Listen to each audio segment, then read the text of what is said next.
Chapter 16. Meet the new Tarquin, same as the old Tarquin, but with a lot less flesh.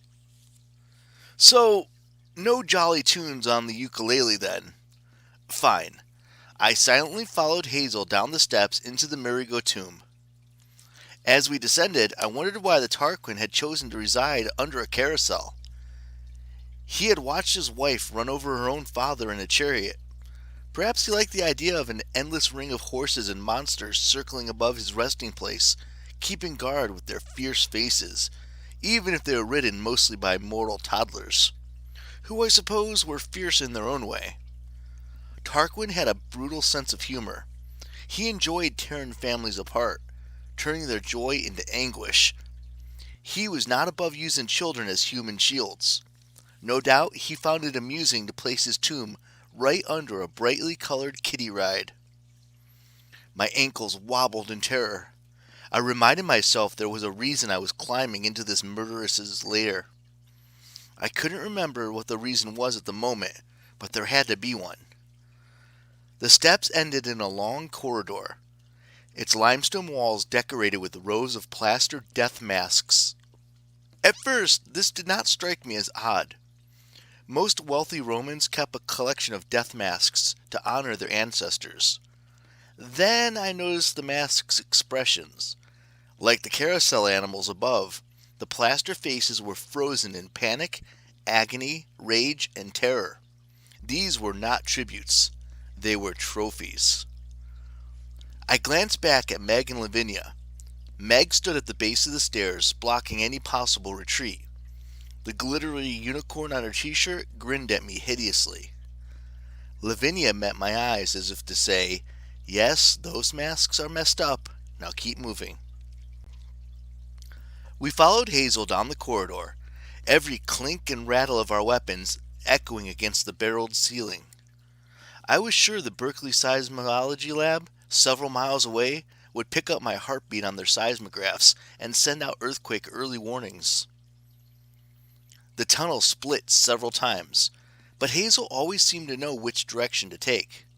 Occasionally she'd stop, look back at us, and point urgently to some part of the floor, reminding us not to stray from her path. I didn't know what would happen if I took a wrong step, but I had no desire to have my death mask added to Tarquin's collection. After what seemed like hours, I began to hear water dripping somewhere in front of us. The tunnel opened into a circular room like a large cistern.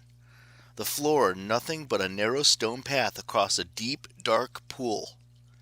Hooked on the far wall were half a dozen wicker baskets, like lobster traps, each with a circular opening at the bottom, just the right size for... oh gods. Each box was the right size to be fitted over a person's head. A tiny whimper escaped my mouth. Hazel glanced back at me and mouthed, "What?" A half-remembered story floated up from the sludge of my brain. How Tarquin had executed one of his enemies by drowning him in a sacred pool, binding the man's hands, placing a wicker cage over his head, then slowly adding rocks to the cage until the man could no longer keep his head above the water. Apparently, Tarquin still enjoyed that particular form of entertainment. I shook my head. You don't want to know. Hazel, being wise, took my word for it. She led us onward. Just before the next chamber, Hazel held up a hand in warning. We halted. Following her gaze, I could make out two skeleton guards at the far end of the room, flanking an elaborately carved stone archway. The guards faced each other wearing full war helmets, which was probably why they hadn't spotted us yet. If we made the slightest sound, if they glanced this way for any reason, we would be seen. About 70 feet separated us from their position. The floor of the chamber was littered with old human bones. No way could we sneak up on them.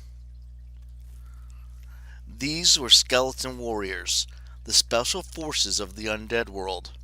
I had zero desire to fight them. I shivered, wondering who they had been before the Uranominee stripped them to their bones.